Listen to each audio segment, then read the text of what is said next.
Caros amigos do canal, Salve Maria! Para nós compreendermos uma aparição, é fundamental nós compreendermos o momento histórico quando se deu esta aparição. Porque nós vamos compreender a aparição, nós vamos ter elementos para julgar, para compreender como verdadeira ou falsa uma aparição, tanto quanto pelo que a aparição diz, ou pelo que ela não diz, pelo que ela falou a respeito dos acontecimentos, vai nos dar os elementos para avaliar. Não, isso faz sentido, isso não faz, isso é verdade, etc, etc. E também, se ela se silenciar sobre determinados pontos, dentro do contexto histórico, também são elementos para nós analisarmos. Qual é o contexto histórico da Igreja, da sociedade, em 1987, quando se deu a primeira suposta aparição em Anguera? 1980, 1990. São 2 décadas marcadas pela afirmação das mudanças na Igreja e pela consolidação das mudanças na sociedade. Isso pegando desde a década de 1960. Porque em 1968 tivemos uma revolução cultural que mexeu com toda a sociedade, onde o lema era proibido proibir. Então, dentro desse contexto da década de 80 e 90, vamos analisar alguns pontos da posição, da situação da Igreja. Então, era o pontificado de João Paulo II, que iniciou em 1978. E o que pensava João Paulo II diante dessas transformações? Vamos pegar alguns pontos para nos basearmos, para medirmos, esta situação. 80 e 90 foram marcados na Igreja pela afirmação das mudanças a partir do Concílio Vaticano II. Mesmo que não esteja no pé da letra do concílio, essas mudanças na Igreja foram consequências do concílio. E essas mudanças mexeram profundamente, influenciaram profundamente no comportamento da sociedade. Quando não se tem um freio, num carro desgovernado, esse carro vai capotar, vai colidir. Então, 1984, metade praticamente da década de 80, o Papa João Paulo II, ele deu voz de silêncio o expoente principal da teologia da libertação. Teologia da libertação responsável por um grande mal na Igreja. A teologia da libertação estava infiltrada nas paróquias, nas comunidades. Tem até um livro muito interessante chamado SEBS, Comunidades Eclesiais de Base. Muito se fala e pouco se conhece. Por quê? Porque, na verdade, a teologia ela estava camuflada de um bem, como se fosse um bem, ajudar os pobres, etc. Então, em 1984, João Paulo II, dado os avanços da teologia da libertação, dado o escândalo, o católico não estava preparado para aquilo, não que aquilo era uma coisa boa, não estava preparado, por quê? Porque ele ainda tinha uma visão conservadora da Igreja tradicional. Então, João Paulo II barrou o Frei Boff. Deu voz de silêncio, ele não poderia mais publicar os seus escritos, os seus livros, falando da teologia da libertação. Agora, contraditoriamente, em 1988, João Paulo II excomunga 2 bispos, um brasileiro e um francês. Pelo mesmo motivo, o brasileiro, Dom Antônio Castro Maia, se posicionou contra as mudanças do concílio, da liturgia, a liberdade dada ao clero, arranca-se a batina, a liturgia totalmente mudada, porque a liturgia, logo após o Concílio Vaticano II, foi simplesmente traduzir do latim para o português. Inclusive, eu ouvi muito isso nos anos 80. Ora, o latim a gente não entendia, agora a gente entende. E hoje, de lá para cá, o católico passou a entender mais ou menos? Então é uma pergunta. Então, um argumento vazio de quem queria uma mudança, mas não porque aquela mudança tinha fundamento. Era só simplesmente para agradar ou para que ela se sentisse, vamos dizer assim, adequada, né? Que a igreja estava se adequando, né, à modernidade. Ponto. Então, excomunga Dom Antônio Castro Maia, que era contrário à teologia da libertação, contrário aos abusos litúrgicos que afloraram dentro da igreja nas décadas de 80 e 90. Né? Então, qual foi o motivo pelo qual João Paulo II excomungou dois bispos bons? Por quê? Porque eram contrários aos abusos litúrgicos, contrário à teologia da libertação, etc. Defendia os bons costumes e a moral. Pois bem, mas uma contradição de João Paulo II, porque ao mesmo tempo que ele barra a teologia da libertação, ele excomunga dois bispos que eram contrários. Ponto. Os abusos litúrgicos, principalmente divulgado, impulsionado pela renovação carismática, um marco da década de 90. Também correu solto, João Paulo II não coibiu, os bispos não coibiram. Né? Então, hoje, quando nós falamos, ouvimos falar aí, a Jornada Mundial da Juventude teve escândalo disso, daquilo, outro. Consequência, em parte, e muito em parte, por causa da renovação carismática católica, que incutiu no jovem, nas famílias, uma nova noção de moral, uma nova visão da doutrina. Você pode ser do mundo, você pode pecar, você pode ir para uma balada, embebedar-se, etc., etc., beijar dezenas de rapazes e moças, e depois, no domingo, vai para a missa, que está tudo bem. Até o sacramento foi diminuído. Não, nem precisa confessar, confessa diretamente com Deus. Então, isso não foi coibido, não foi combatido. Mas o Concílio Vaticano é o responsável? Os bispos que promulgaram, que estudaram, que definiram a libertinagem concedida a partir do Concílio Vaticano II, não combateram. Então, o que eles deixaram lá, nas entrelinhas, não é implícito, é responsabilidade deles, porque eles deixaram aberta a porta, né? Não combateram. Então, hoje, a Jornada da Juventude de Portugal, onde o pecado do jovem era por ter ido lá de avião e ter sido responsável pela emissão de carbono na atmosfera, ele deveria confessar isso, e a grande balada que foi a Jornada Mundial da Juventude, em parte, é consequência desse espírito da renovação carismática católica, que não foi combatida pelos bispos e pelo Papa João Paulo II. Outro marco muito importante foi o Encontro de Assis, promovido por João Paulo II, que foi o Papa que deu início à agenda ecumênica do concílio. Tem um documento muito importante de Pio XI, onde ele fala do verdadeiro ecumenismo, de trazer as falsas religiões para a conversão, aqueles que se separaram para a igreja. Mas não é a agenda do ecumenismo iniciada por João Paulo II. Então, qual o marco disso, qual o indício disso, dessa visão errada, dessa política errada, iniciada por João Paulo II? O Encontro de Assis, onde estava lá até budista, em comunhão entre Papa e essas religiões, mas não para trazê-los para a Igreja Católica. Então, nós vemos aí esse contexto histórico que nos mostra uma posição clara dentro da Igreja pelo Papa João Paulo II, pelos bispos, e nessa época, a maioria foram os bispos que se reuniram para o Concílio Vaticano II. Né? Então, dentro desse contexto, aparece Nossa Senhora em Anguera. Supostamente, Nossa Senhora aparece em Anguera. O que ela fala? Obedeçam João Paulo II. Então, eu vou ler aqui até uma mensagem dessa, que fala para os católicos, obedeçam João Paulo II. E por que eu estou colocando aqui, já faço uma ressalva, eu não sou sede-vacantista, sou católico apostólico romano, o Papa é o Papa.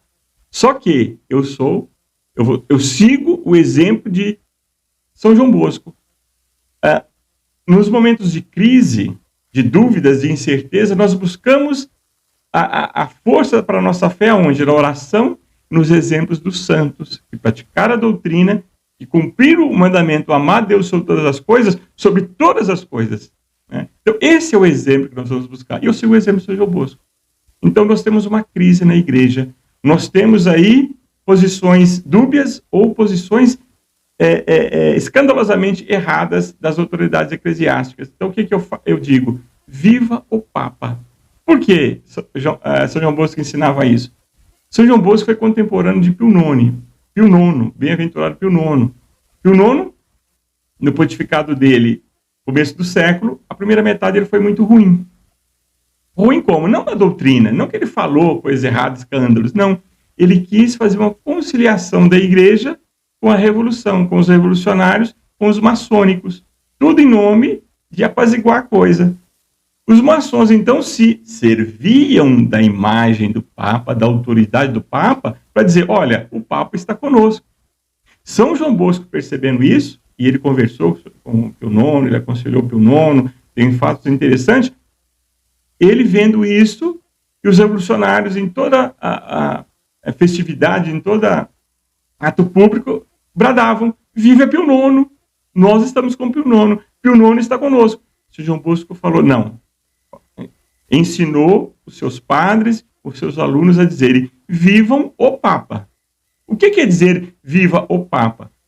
Ele não está contra o Papa, ele está trabalhando, rezando para que o Papa veja o problema, e ele está dizendo, eu estou com o papado, eu estou com o Papa, naquilo que ele representa o papado instituído por nosso Senhor Jesus Cristo. Pedro, tu és pedra, e sobre pedra eu edificaria a minha igreja. Porque nosso Jesus Cristo, o Espírito Santo, jamais vai permitir o Papa, por mais ruim que ele seja, nós tivemos papas muito ruins, que ele vá usar do papado, ou seja, da instituição, para ensinar um erro. Em nome, usando o ex-cátedra, então, usando do poder dado por nosso Jesus Cristo, para ensinar um erro. Deus não permitirá isso jamais. Então, mas o papado, nós não podemos nos separar do papado.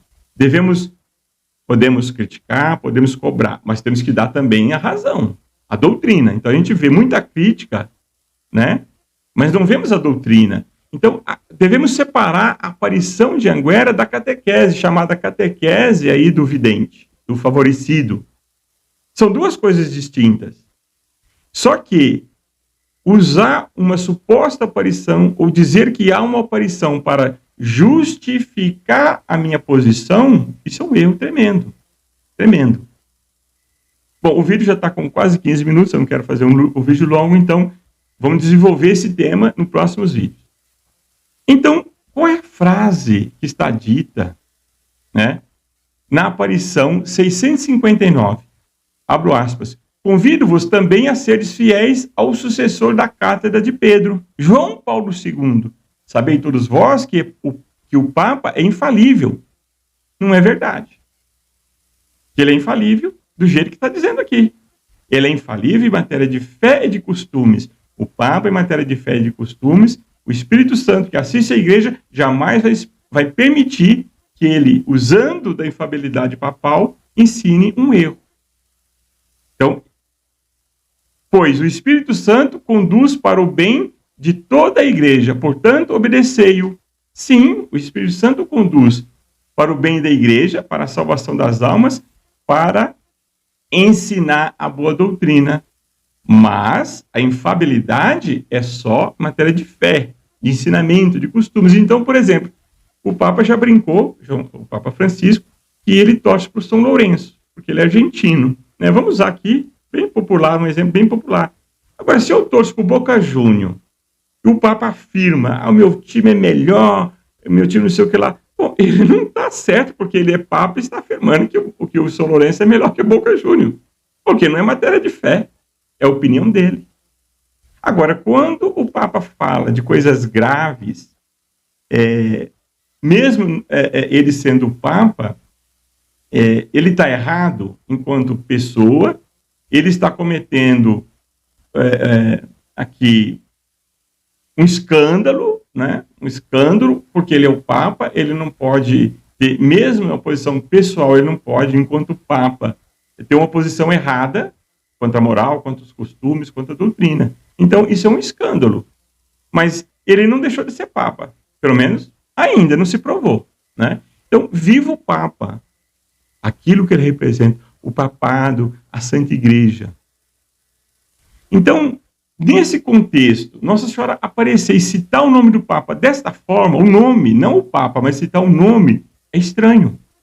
Porque Nossa Senhora sempre fala da Igreja enquanto instituição. Ela não precisa lembrar o católico que a única igreja verdadeira é a Igreja Católica Apostólica Romana, que o Papa é o vigário de Cristo. Ela não precisa, porque ela está falando para católicos. Nós sabemos que é a única igreja verdadeira. Veja como nessas questões minuciosas, nessas minúcias é que está os indícios para nós distinguirmos a verdade da mentira, a falsidade da verdade, a falsa da verdadeira. E quem tem o carisma para fazer isso é a Santa Igreja. Aqui eu estou citando o fato, é o fato concreto. Mas se a Igreja não se debruça sobre isso, vamos analisar o que Nossa Senhora quis dizer com isso aqui. E aí vai pegar documentos, vai pegar outras aparições, concílios para definir. Então, quando a Igreja se cala, é um escândalo, é uma omissão terrível, faz muito mal para as almas. Porque tem gente boa, com boa intenção, que está sendo levada para isso. Eu vou dizer aqui uma resposta que eu estou dando para muitos dos comentários no canal, nos vídeos. Ah, mas eu acredito. Ah, mas não é dogma. Então eu vou dizer para você o seguinte, meu amigo, minha senhora, meu senhor, jovens, quando um homem, uma pessoa, uma alma, precisar de viver de revelações, acreditar em revelações, ter sinais, né, de sinais naturais, esplendorosos, grandiosos, para manter e avivar a sua fé, é um sinal de que ele não tem a verdadeira fé. Porque a fé é razão, não é emoção. A minha crença em Deus, na igreja, em Nossa Senhora, é consequência do meu amor. Quanto mais eu amar, mais eu vou compreender. Eu não quero compreender para amar. Eu compreendo, aliás, eu amo e vou compreender mais, porque eu amo a Deus, porque Ele é o Criador. Eu amo nosso Jesus Cristo, porque Ele é o meu Redentor. Eu amo Nossa Senhora, porque ela é a mãe do meu Redentor, e através dela Deus quis vir ao mundo, e através dela que Ele quer que nós retornemos a Ele, caminhemos para Ele novamente. E amo a Santa Igreja, porque ela é a instituição fundada por nosso Jesus Cristo para nos ensinar a verdade revelada. Tudo que é preciso para a nossa fé, para a nossa salvação, já nos foi revelado, e a Santa Igreja é a única que pode interpretar e ensinar a partir desta revelação. Então, é muito estranho. Para encerrar, na revelação 292, estão na Igreja Católica somente aqueles que obedecem ao Papa João Paulo II.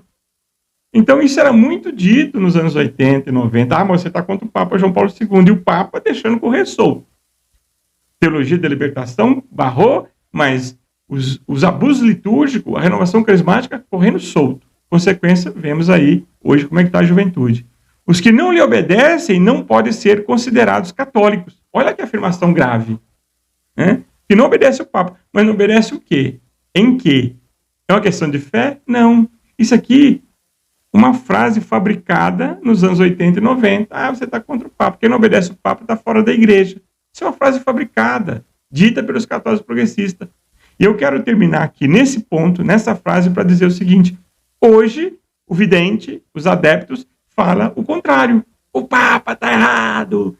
Aliás, pode acontecer que a qualquer momento ele diga: Nossa Senhora está dizendo para nós sairmos da igreja porque o Papa não é Papa. Então, eu termino aqui. O vídeo já está muito longo. E eu desejo a todos as bênçãos de Nossa Senhora, que está a bela imagem de Nossa Senhora de Paris. Nossa Senhora de Paris, rogai por nós. Que Nossa Senhora dê muitas graças a você e toda a sua família. E até o próximo vídeo. Para quem não viu o vídeo sobre as razões, sobre a obrigação de se estudar as profecias, as aparições, a obrigação do bispo, eu vou deixar aqui, né, o vídeo, basta clicar nele para você ver a doutrina, o que ensina a igreja. É a obrigação do bispo se debruçar sobre a aparição e estudá-la. Salve Maria.